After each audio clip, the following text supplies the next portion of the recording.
저희 조는 저희 이우이 회장인 김선민 그리고 저 장희산 조재휘 3명이서 이제 전기음향학 스터디를 시작하게 되는데요.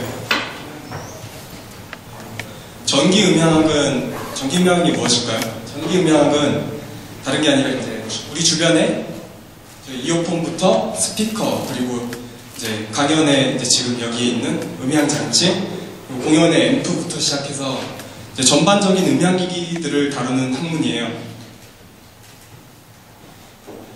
어떻게 보면은 전기음향학은 인간의 감성에 가장 맞닿아 있는 공학적 접근의 학문이라고 할 수 있는데요. 이렇게 이제 스피커나 이제 뭐 마이크 같은 거 그런 것들은 이제 개인의 취향에 맞게 만드는 것이 개인의 취향이 다 다르기 때문에 하나로 이제 최고의 솔루션이 없는 거예요. 그래서 이제 그 스피커를 개인의 스펙에 맞는 스피커를 선택하는 것부터 이제 그걸 알아보기 위하여 스피커들에 대해서 알아보자 하는 것에서 우리의 스터디가 시작되었습니다. 이제 스피커에 대해서 시작할 텐데요. 스피커는 크게 세 구조로 나눠져 있습니다. 인클로저, 유닛, 크로스오버 네트워크 이렇게 세 개로 나눠져 있는데 먼저 첫 번째로 인클로저에 대해서 먼저 설명을 하면 인클로저는 그냥 단순히 박스예요. 그러니까는 그 스피커를 둘러싸는 통을 말하는 건데 이게 아무것도 아닌 것 같아 보이지만 생각보다 중요한 음질에 중요한 영향을 미쳐요. 크게 밀폐형과 이제 덕트라는 이제 구멍이 뚫려 있는 베이스 리플렉스형으로 나뉘는데 이제 베이스 리플렉스형의 덕트는 이제 구멍이 있음으로써 이제 공기가 드나들 수 있게 해서 저음을 더 쉽게 낼 수 있도록 하는 역할을 하고요. 이제 전기음향은 이거랑 이제 아니니까 인클로저 넘어가고 유니트가 이제 소리를 직접적으로 내는 공기와 맞닿아 있는 이제 진동판 부분인데요. 이제 모양에 따라서 콘형과 돔형으로 크게 나눠지고 이제 내는 소리에 따라서 이제 고주파수 대역을 내는 트위터 그리고 중간 대역을 내는 미드레인지 그리고 저음역대를 내는 우퍼 이렇게 세 가지로 나눠져 있습니다. 그리고 이제 전기음향학의 핵심 내용이 되는 크로스오버 네트워크인데요. 크로스오버 네트워크는 대역의 나뉨에 따라서 투웨이 스피커는 미드레인지, 하이레인지로 나뉘고 3웨이 스피커, 로우 레인지, 미드레인지, 하이레인지 이렇게 세 가지로 나뉘고 있어요. 3웨이라고 하고 이제 뭐 4레인지 이렇게 나뉘는데 주로 3웨이까지 쓰고요. 크로스오버 프리퀀시라는 것은 이제 대역을 이제 재단해서 나누는데 그 재단해서 나누는 경계를 크로스오버 프리퀀시라고 얘기를 합니다. 저희 아래에 보이는 3웨이 4스피커 크로스오버 프리퀀시는 2kHz고 8kHz.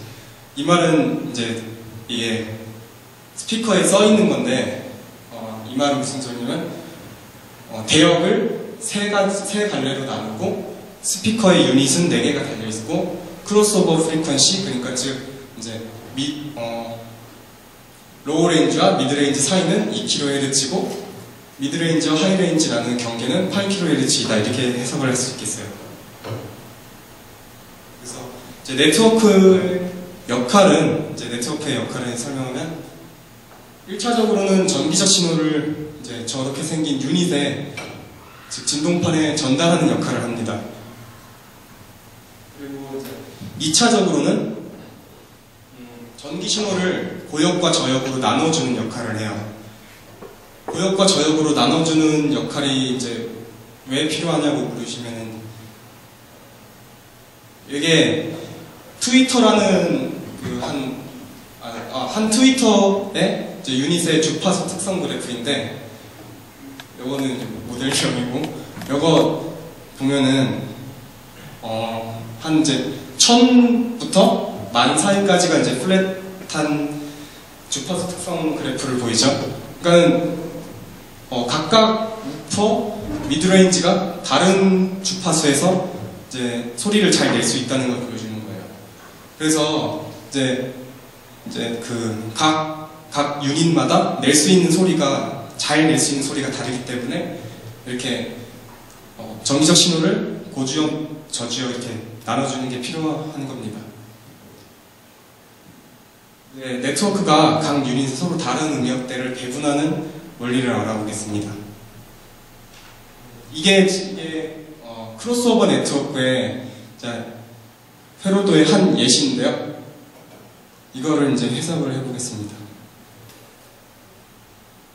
크로스오버 네트워크는 크게 로우 패스 필터, 하이 패스 필터, 밴드 패스 필터, 그리고 레지스터 이게 저항으로 이렇게 크게 구성을 나눌 수 있는데요. 밴드 패스 필터를 주로 쓰고, 이제 로우 패스 필터, 로우 패스 필터의 구조를 이제 간단하게 설명하면, 이제 역할이 스피커의 주파수가 커질수록 스피커에 배분되는 전압이 작아지도록 만드는 게 이게 역할이에요. 그러면 이제 인덕터를 그 스피커와 직렬로 연결하거나 캐패시턴스를 스피커와 병렬로 연결하면은 보시는 것 같이 임피던스를 그 페이스 폼으로 쓰게 되면은 저게 이게 위상이 더 빠르기 때문에 R 플러스 J 오메가 L로 쓸 수 있어서 주파수가 커질수록 인덕터에 걸리는 전압이 더 커지기 때문에 스피커에 걸리는 전압이 작아지게 되는 것입니다. 원리가. 로우 패스 필터의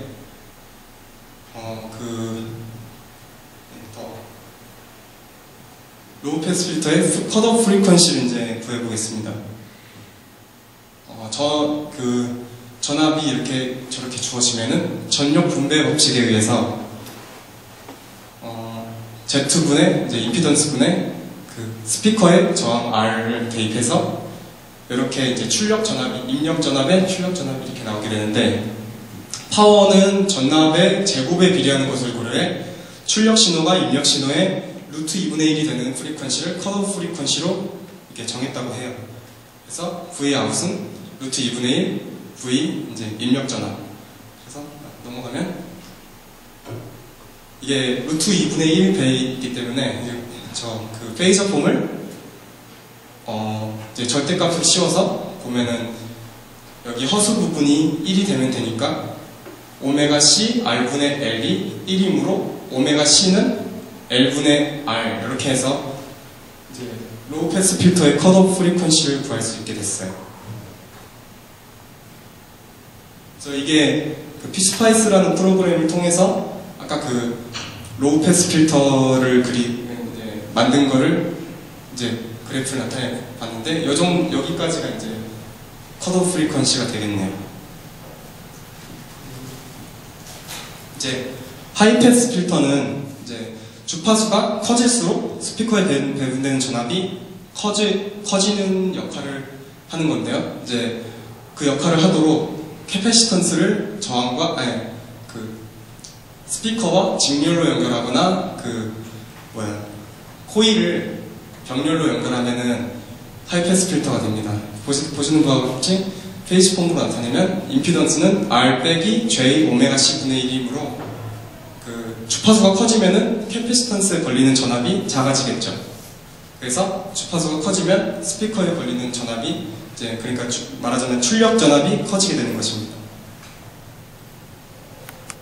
하이패스 필터도 이제 컷오프 프리퀀시를 계산을 해보면 위와 같이 입력 전압이 주어지면 전력 배분 법칙에 의하여 출력 전위를 이제 입력 전압에 R-J 오메가 C 분의 1 분의 이제 스피커의 저항인 R을 곱해서 이제 절대값을 씌워서 크기를 구해보면 V 컷오프 프리퀀시는 요거니까는 1 플러스 오메가 C RC 분의 1 제곱이 루트 2 2이면 되니까 이제 계산을 쉽게 하기 위해서 이 부분만 1이면 되죠. 허수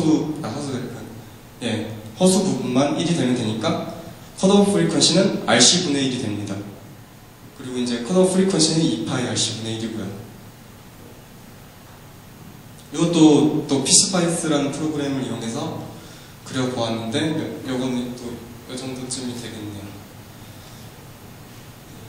이제 밴드 패스 필터에 대해서 설명을 하면 이제 로우 패스 필터와 하이 패스 필터는 로우 패스 필터는 그 컷오프 프리퀀시보다 더 낮은 대역을 출력하는 회로고 하이 패스 필터는 더 높은 대역을 출력하는 필터라고 하면 이거는 이제 한 구간 밴드를 출력하는 필터라고 보시면 돼요.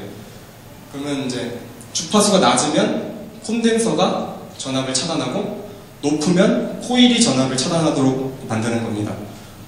그래서 보시면 이제 페이저 폼으로 임피던스를 나타내면 R 플러스 J 오메가 L 그러니까는 그 빠른 오메가 L이고 마이너스 오메가 C분의 1이므로 주파수가 낮으면 콘덴서가 저항이 높아지므로 콘덴서에서 차단이 되고 높으면 인덕터에서 차단이 됩니다. 이것도 이제 페이저 폼을 통해서 컷오프 프리퀀시를 구해보겠습니다. 이제 입력 전압이 이렇게 주어지면 출력 전압은 또 전력 배분 법칙에 의하여 Z분의 R, Vin 그래서 이제 페이저 폼으로 나타낸 것을 절대값을 씌워서 이제 나타내면 루트 2분의 1이 되는 부분이 컷오프 프리퀀시가 되는 부분이므로 허수 부분만 플러스 마이너스 1로 만들면 이제 계산이 쉽겠죠? 그래서 이제 플러스 마이너스 1만 되니까 이제 오메가 C R분의 L 빼기 오메가 C RC 분의 1은 1을 이제 2차 이제 오메가 C를 곱하면 2차식으로 바뀌어서 풀어서 오메가 제로는 루트 LC 분의 1이고 Q 제로 이제 대입을 시키면은 이제 이렇게 되겠죠. 오메가 1은 EQ 제로분의 오메가 제로 괄호치고 1 플러스 4Q 제로 이렇게 나오게 돼서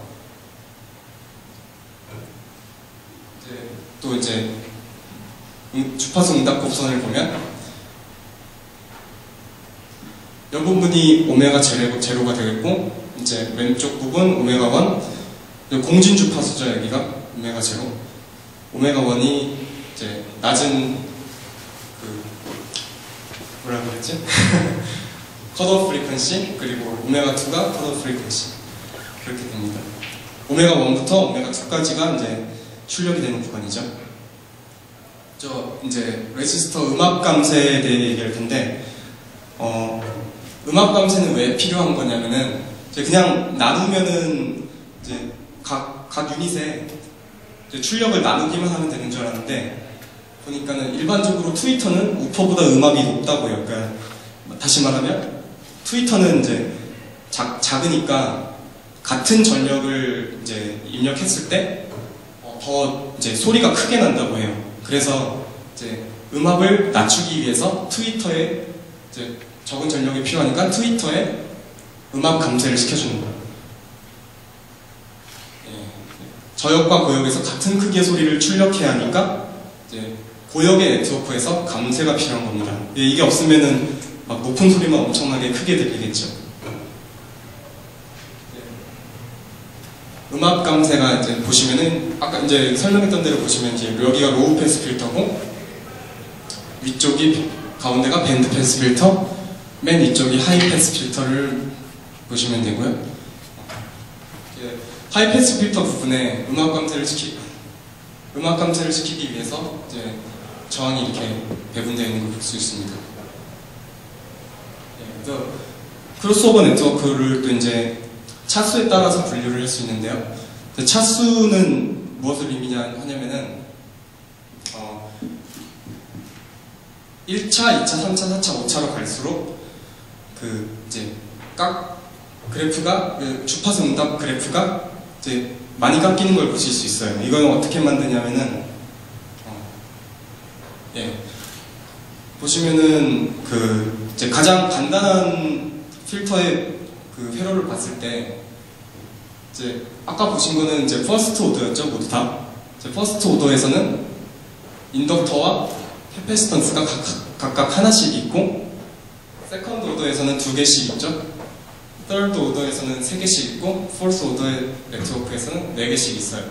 이제 보시면은 그 미분 방정식으로 나타내면은 이게 first 오더, second 오더, third 오더로 되는 것 같아서 이렇게 이름을 붙였나 싶습니다.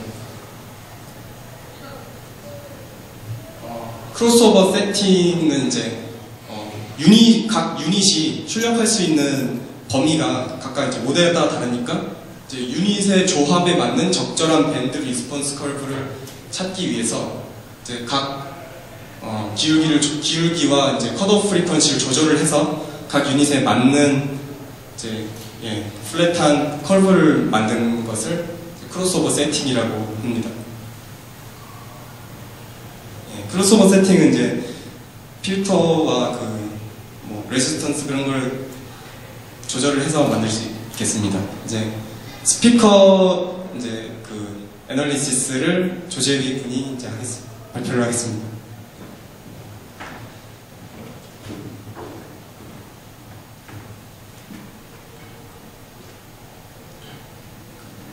스피커 애널리시스에 대해서 발표하겠습니다. 스피커를 보면 그러니까 이 발표는 예를 들어서 스피커 가격이 얼마인지는 모르겠지만 엄청 좋아 보이죠. 그러니까 이 스피커를 분석해 놓은 자료를 보면서 발표를 시작할 건데, 일단 그 음악을 들을 때 여러분들이 가장 중요하게 생각하는 게 뭐예요? 한번 발표해 주시고 있나요?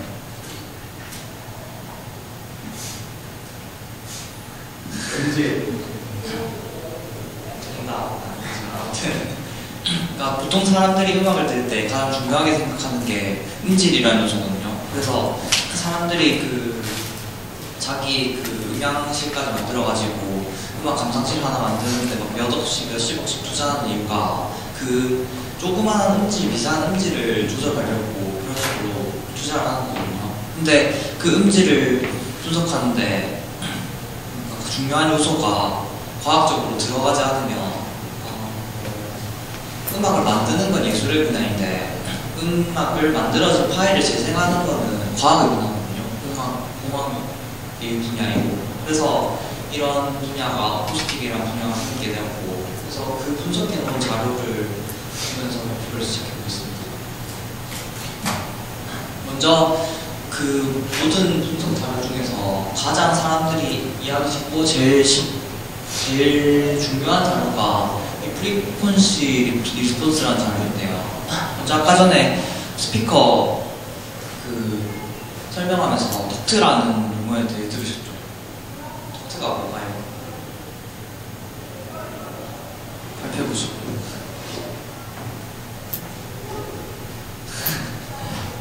아까 덕트 설명드렸는데 그 덕트가 스피커에 보면 있는 조그만 구멍이거든요. 그 공기의 방출을 쉽게 해가지고 저음을 더 풍부하게 내게 하는 부분인데, 그래서 여기 보면 빨간 선 보이시죠?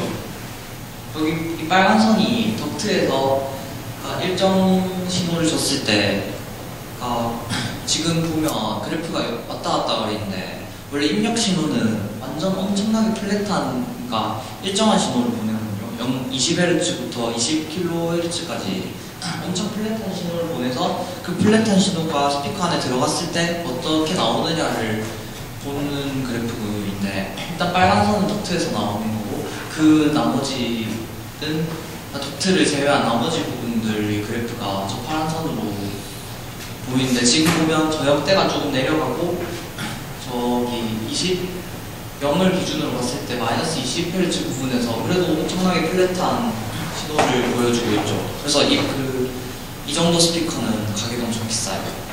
기본적으로 몇백에서 5천까지 하는 그런 스피커 분석 자료입니다.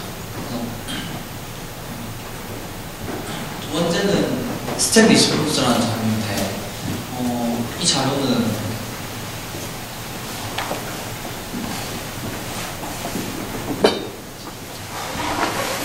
그 신호를 줬을 때, 그러니까 원래 주는 신호는 한 번 딱 신호를 딱 주고 그 보통의 RC 회로에서는 그냥 이렇게 천천히 엄청 그래프가 급격하게 감소하면 갈수록 듣기 싫은 소리가 나잖아요. 그래서 그 준 신호에서 얼마나 빨리 급격하게 감소하는지 감소하지 않는지를 나타내는 자료가 스텝 리스폰스예요. 다음에 임펄스 리스폰스라는 게 있는데, 임펄스 하면 그 생물이나 나올 때 보면 그 순간적으로 엄청 크게 주어진 신호잖아요. 그래서 그 총소리 같이 순간적으로 엄청 크면서 금방 사그라든 소리를 재생했을 때 얼마나 그 신호가 잘 나오는가를 나타내는 그래프가 임펄스 리스폰스예요. 그 다음에 이 그래프는 보통 CSD라고 부르는데,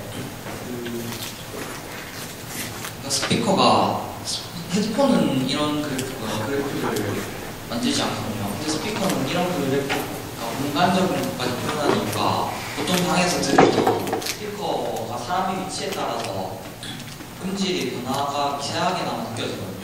그래서 그런 걸 표현하기 위해서 위치에 따라서 얼마나 기준점에서 음악 감쇄가 잘 많이 일어나는가를 보여주는 CSD예요. 그다음에 이 그래프는 이제 스피커 자체가 일단 공간에서 사용하는 건가, 또 스피커 그 앞쪽에서 위치 말고도 그 좌우 각도에 따라서도 영향이 많이 있거든요. 그래서 그 저기 오른쪽에 보시면 그 각도에 따라서 이렇게 나오고, 그 다음에 이쪽가 뭐지? Y축은 각도이고 X축은 주파수, Z축은 음악 해가지고 저런 식으로 각도가 변함에 따라서 얼마나 음악 감쇄가 많이 일어나느냐를 보여주는 그래프인데, 지금 보면 0도일 때는 제일 감쇄가 작게 일어나고 각도가 커지면 커질수록 많이 일어나는 걸 볼 수 있죠. 이런 식으로 보시면 되는 그래프고요. 이것도 똑같은데 XYZ축을 바꿔놓은 거예요. 좀 더 보기 쉽게. 이건 그 색깔별로 표현하는 그래프인데, 그 아까 전에 보면 음악 감쇄 레벨이 0을 기준으로 해가지고 그 좌우로 이렇게 퍼져나갈수록 감쇄가 심해지는 거잖아요. 근데 여기 보면 거의 다 지금 빨간색으로 표시되어 있죠. 빨간색이 그 음악, 그러니까 기준점인 0dB인데 그 빨간색의 넓이가 넓다는 건 그만큼 감쇄가 작게 일어나서 어디에서 음악을 들어도 똑같은 음질을 표현해낼 수 있다는 거죠. 그래서 그렇습니다.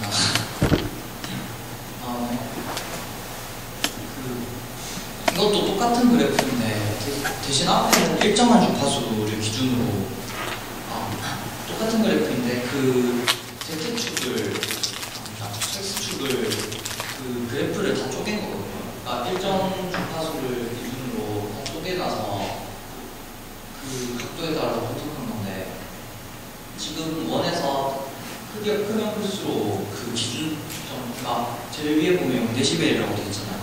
저게 기준점인데 0dB에서 점점 중심으로 다가가면 다가갈수록 안 좋은 스피커예요. 근데 지금 보면 엄청 0dB에 전체적으로 가깝게 유지되고 있으니까 좋은 스피커라는 이야기죠. 그 다음에 저희가 이렇게 조사를 하면서 그러니까 주제로 선정을 했던 게 플라즈마 스피커였거든요. 근데 플라즈마는 많이 들어보셨죠? 물리 시간에 나오는데 플라즈마가 뭔지 설명해 주시고 혹시 계신가요?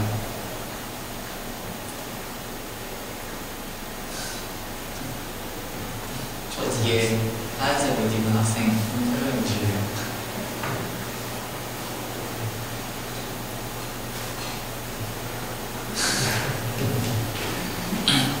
넘어가겠습니다.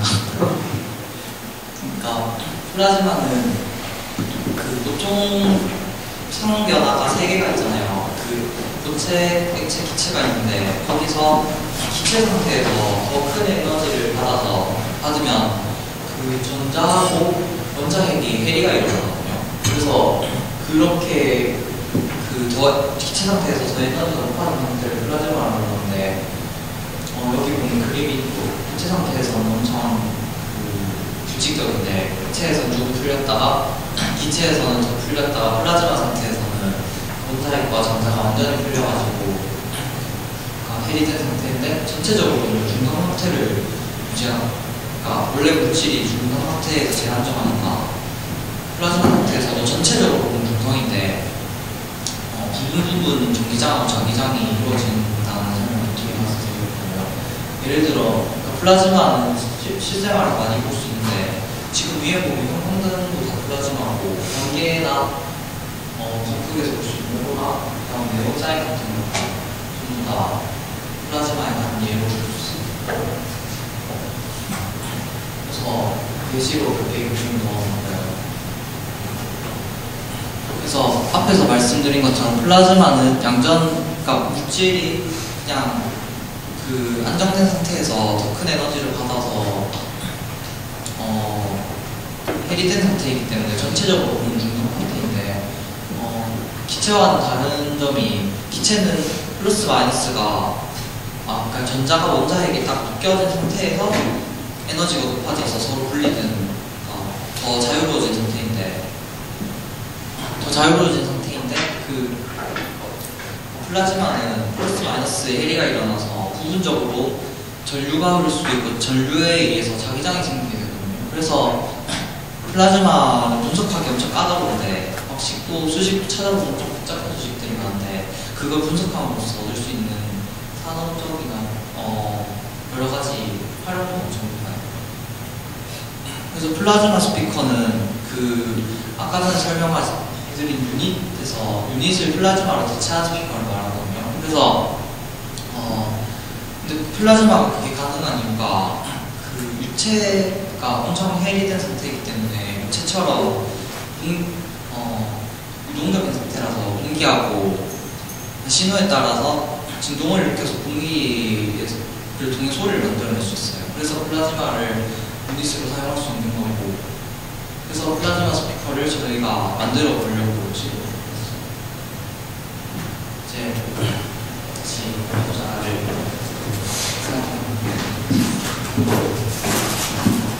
예. 이렇게 해서 이제 우리가 이제 스피커에 대해 알아보다가 이제 스터디를 시작하다가 플라즈마 스피커라는 거를 인터넷에서 찾게 됐어요, 우연히. 그래서 이제 한번 만들어 보자 해서 이제 시작하게 된 게 이제 이번 스터디고. 자, 이게 플라즈마 스피커를 만든 이제 회로도인데요. 이제 회로도가 아니고 이제 완성한 이제 모습인데, 이제 보시면은 이제 각각의 주요 부품들을 이제 네모로 표시해두고 표시해뒀습니다. 이제 보시면은 여기 이제 계략적인 원리를 설명하면 이제 24V에 이제 정지되지 않은 24V의 전압을 걸어주어서 이제 레귤레이터라는 이제 소자 칩으로 이제 정제된 12V의 전압을 이제 공급받게 됩니다. 이제 정제된 12V 전압을 받아서 이제 SG3525라는 칩이 이제 모듈레이터라는 것인데 이제 오디오 신호와 저 12V의 이제 12V의 전압을 이제 모듈레이터라는 것에 입력을 하면 이제 톱니파가 발생하면서 PWM이라는 이제 칩인데요. 톱니파가 발생되면서 이제 오디오 신호와 이제 트랜스포메이션을 시켜서 ZVS라는 이제 장치에 입력을 하면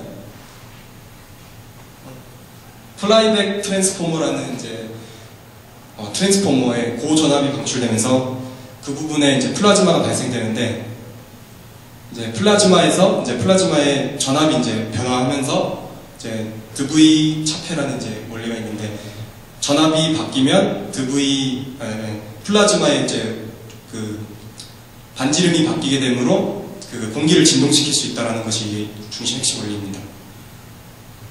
이제 레귤레이터에 대해서 설명해 놓고요. 선거고요. 이제 PWM. 이것은 PWM에 대해서 작동 원리에 대해서 설명해 놓은 건데.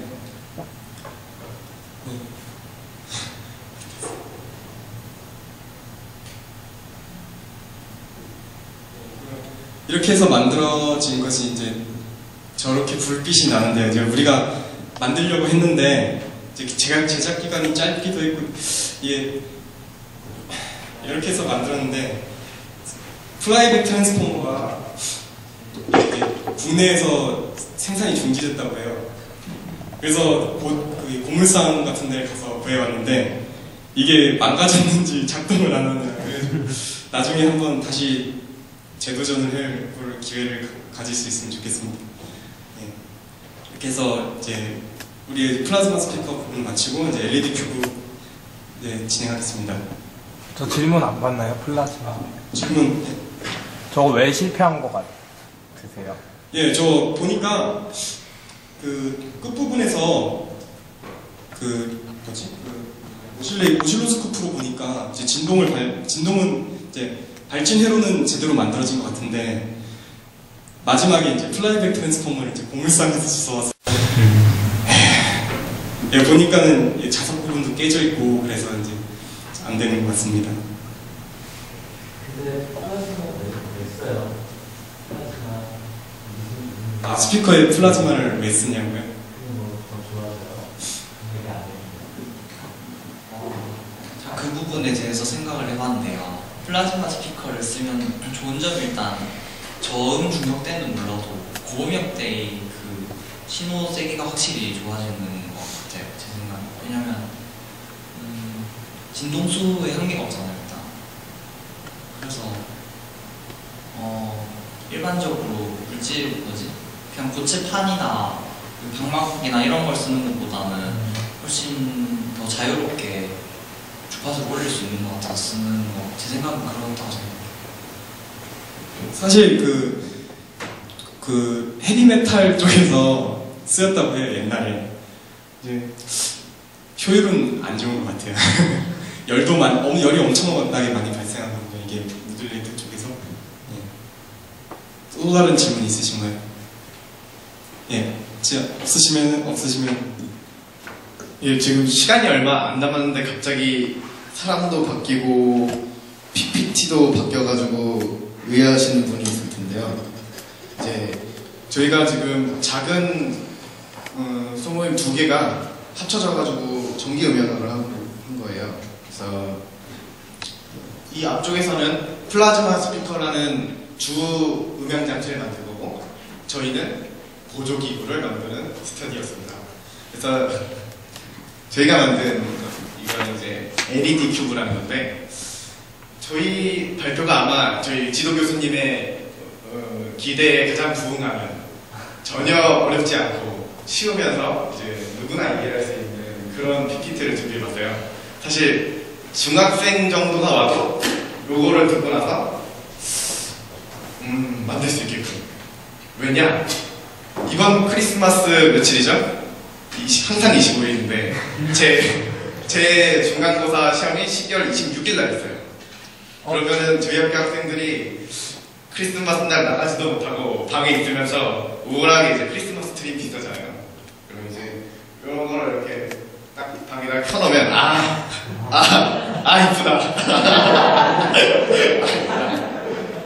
그러면은 저희 학교 경영 학생들도 와가지고 듣고 방에다 이런 거 하나 만들어놓을까. 그래도 크리스마스 삼산동 못가도 방에 크리스마스 트리를 이쁘게 만들 수 있다. 이런 걸 바라기 위해서 PPT를 준비했습니다. 그래서 저희 PPT에는 수식이 단 하나도 없습니다. 그리고 이제 가장 강조하고 싶은 단어는 아까 저희 앞에 장희산 발표자가 맨 처음에 전기 음향학에 대해서 얘기할 때 가장 중요한 2단어를 말했어요. 감성. 네, 저희가 진짜 감성 프레젠테이션이 뭔지 보여드리겠습니다.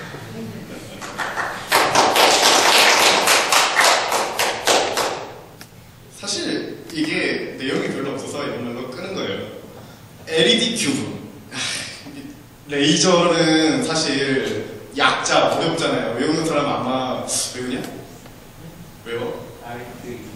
아 대단하네. 근데 LED 약자 외운다고 대단해하는 사람은 없어가지고 이게 넣는데도 간지가 잘 안 나서 그냥 잘 안 보이게 넣고요. 큐브 이미 완성품이 있어가지고 요거 딴 거 다 알아요. 그래가지고 LED 큐브가 뭐다 이런 거를 설명할 필요는 별로 없는 것 같고요. 그래서 이렇게 생긴 LED 큐브를 만드는 게 목표인데 어떻게 만드느냐? 이제 만들어야 될 거 아니에요. 크리스마스 트리를 방에. 그래서 LED를 딱 샀어요. LED 초등학생들도 요즘 전구 배우잖아요. LED에다가 플러스 전원, 마이너스 전원을 걸어주면 빛이 나. 이게 저희가 쓰는 가장 핵심 원리입니다. 자, 근데 요것만 가지고 이게 지금 4 곱하기 4 곱하기 4 64개거든요. LED가. 근데 64개를 요것만 가지고 만든다. 그러면은 이게 너무 많아서 에러도 났는데 1층 16개, 2층 16개, 3층 16개, 4층 16개 64개가 꼬챙이가 2개씩 있어요. 꼬챙이가 128개예요. 128개를 다 여기다 납땜을 하잖아요. 아 이거 못해요. 이거 저도 못해요. 이거. 그래서 약간의 트리키한 방법을 씁니다. 일단 쉽게 4개만 가지고 보여드리면 이제 이렇게 마이너스 극을 하나로 연결을 해요. 그리고 이해를 하기 위해서 위에 한 층을 더 쌓아보죠. 2층입니다. 2층에 4개 놓고 또 얘네도 연결을 해요. 그리고 플러스끼리 아래로 이렇게 연결해주면 이게 가장 기본적인 구조예요. 이 구조가 딱 보면 이해가 안 된다. 그래서 이제 얘를 한번 들어보면 자, 이 LED를 켜고 싶어요. 그러면은 얘랑 전압을 연결하면 전류가 물론 전자랑 반대 방향으로 이렇게 들어가가지고 얘만 이렇게 그라운드가 여기만 걸려있잖아요. 얘 하나만 커진다. 이런 원리를 이용해서 만드는 겁니다. 그래서 얘를 3D로 가져가는 거예요. 그래서 3D 회로가 딱 나왔어요. 아 뭔가 좀 많아 보이는데 아까 플러스는 위아래로만 연결된다고 그랬잖아요.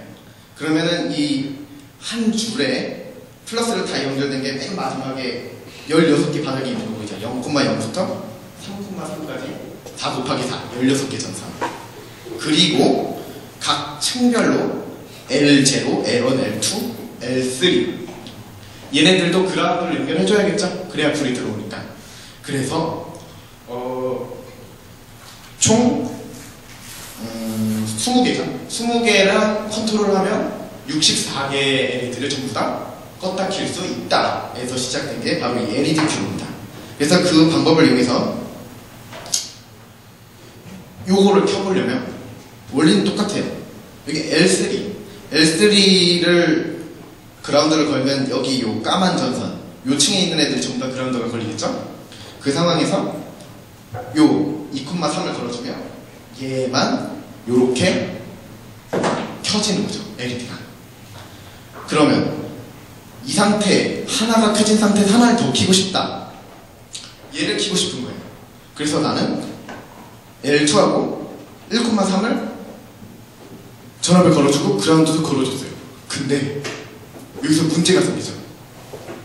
이 문제 발견하시는 분은 제가 개인적으로 자비로 마련한 상품을 드리겠습니다. 어디 위에 있느냐? 네, 위에 있는 S 위에 있는 그 켜진 거 오른쪽. 예. 그러니까 얘하고 걔하고 이렇게 그 그라운드가 걸려 있는 데하고 얘하고 다 켜지는 현상이 벌어져요. 그러면 요거를 어떻게 해결해야 될까요? 얘를 어떻게 해결할까요? 얘를 두 마리 키고 싶은데 크리스마스 트리를 세 번나 만들고 싶은데 여기. 역전압 거는 것도 참 좋은 방법인데요. 그러려면 이제 트랜지스터를 설치해서 전류량도 컨트롤을 해줘야 되기 때문에 문과생하고 중학생이 못 만들어요. 어떻게 해야 될까요?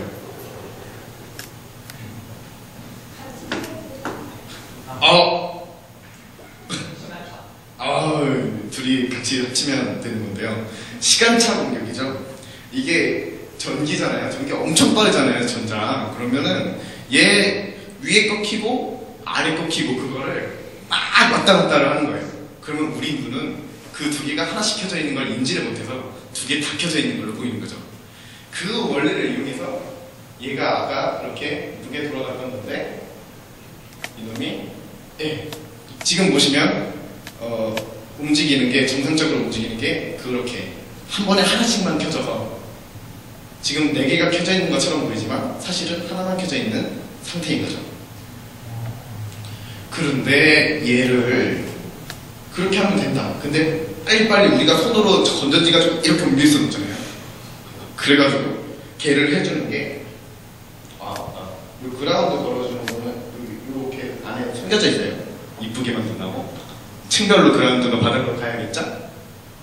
요거는 뭐 중요하지 않고 얘가 우리가 손으로 대신 이렇게 건전지로 막 왔다 갔다 하는 거 대신 해주는데 사실 이게 요만한 요 전체 칩 말고 요거 하나만 가지고도 요 정도 일은 할 수 있어요. 근데 우리가 왜 이렇게 고사양의 뭐 CPN의 커넥터의 외부 연결 막 디버기나 IPS 막 이런 거 있어요. 이런 거 왜 썼냐?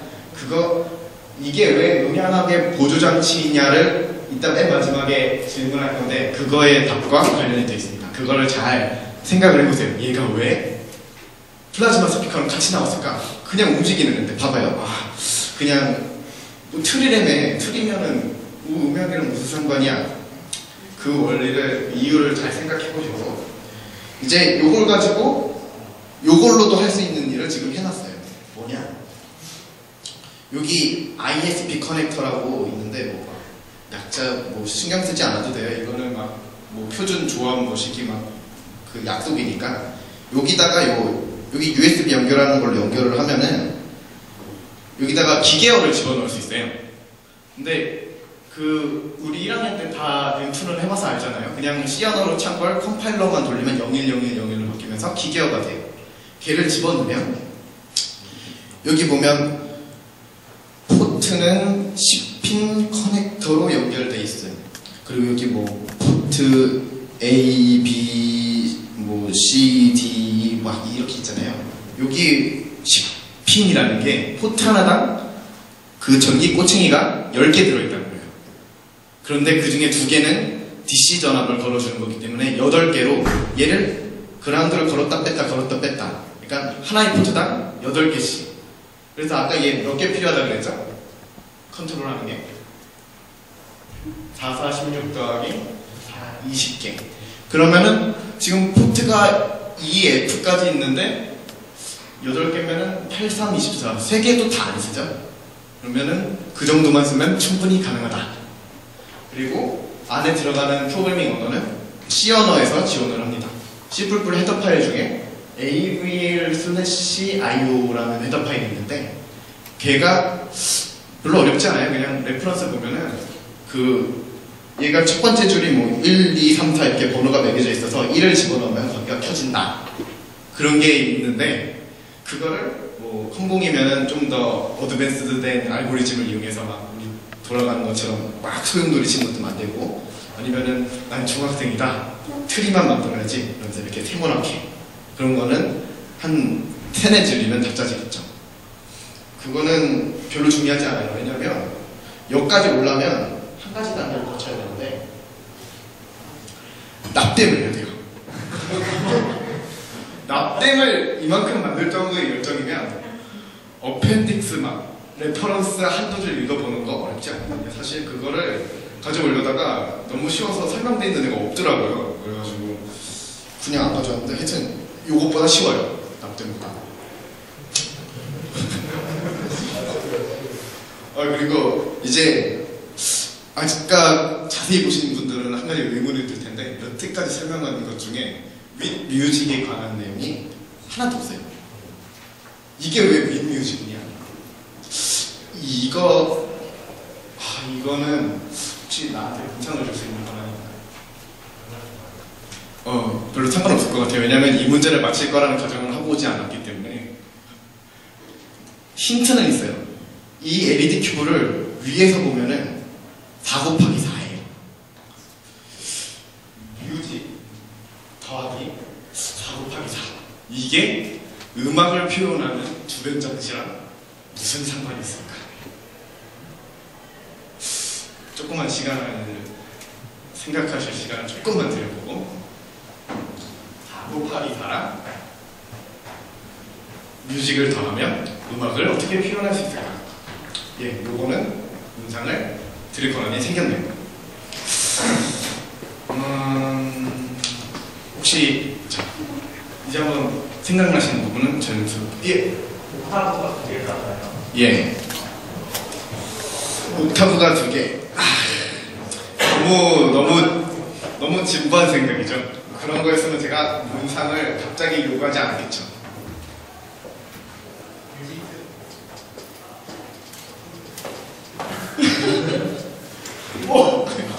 이럴 수가. 유비트를 아시는지 모르겠는데 리듬 게임 중에 유비트라는 게 있는데 이제 이게 음악의 박자에 맞춰서 4 곱하기 4 16칸의 칸을 이용해가지고 음악이 이렇게 박자에 맞춰서 누르는 건데 이게 타이밍을 정확하게 맞추기 위해서 이게 터진단 말이에요, 점점. 근데 저희는 이거를 3차원으로 구현했기 때문에 여기 이렇게 올라오는 거 있으니까 유비트의 정확한 타이밍을 공간지각 능력을 이용해서까지 맞출 수 있는 그런 음향 조경기기를 만들어낸 겁니다. 그런데 그래서 저희가 참 유비트를 위해서 정말 간결한 알고리즘을 만들어냈어요. 그런데 이건 정말 진짜예요. 이 플래시 메모리가 매일 부족해가지고 여기다 넣을 수가 없어요. 진짜로. 왜냐면은 단순히 위로 올라오기만 하는 운동인데 음악 전체부터 끝까지 다 저장시켜야 되잖아요. 알고리즘이 아니라. 그래서 여기다가 넣으지는 못했고요. 그리고 여기에 그냥 이게 훨씬 더 어려운 알고리즘이니까 이거 보고 우리 이쁘다 하고 결론을 내리자고 이번 PPT를 준비했습니다. 예, 감사합니다. 저희 상품 보내주시고요. 그리고 아까 자비 상품은 자비 상품은 누구셨지?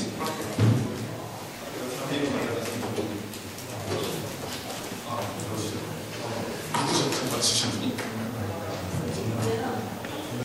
예. 초고속 카메라로 촬영하면 하나만 보입니다. 이거 다 합치면요. 얘를 요 부분 LED 부분은 한 5,000원이고요. 이거를 뭐로 만드느냐에 따라 달려있는데 얘를 최대한 싸게 만들면 얘도 한 6,000원 선에서 끝나가지고 한 10,000원이면은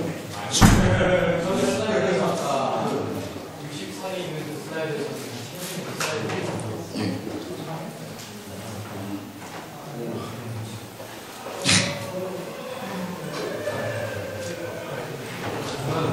네네.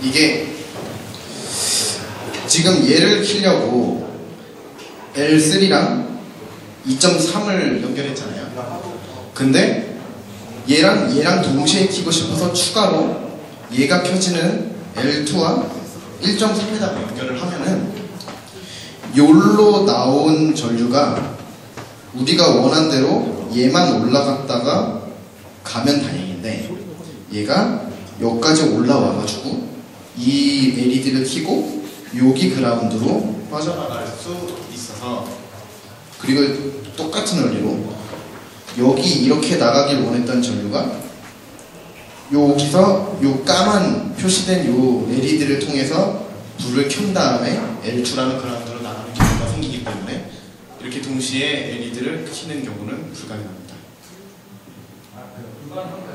네. 해결하는 거는 아까 저희가 마이크로 컨트롤러가 매우 빠르게 마이크로 세컨드 단위까지 컨트롤을 할 수 있기 때문에 얘가 L3와 2.3을 킨 다음에 0.1 마이크로 세컨드 후에 얘를 끄고 L2와 1.3을 키는 걸 반복하면 두 개가 동시에 켜져 있는 걸로 보인다는 간단한 원리죠. 네.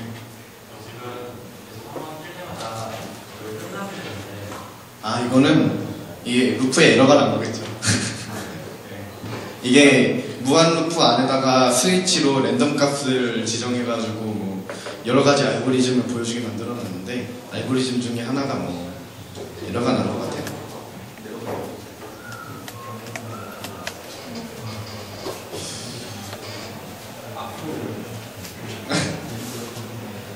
이게 들기가 힘든군요. 기다리면은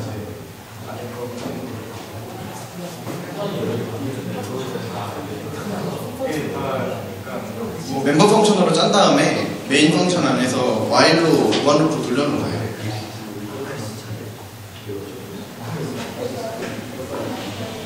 더 질문 있으신가요?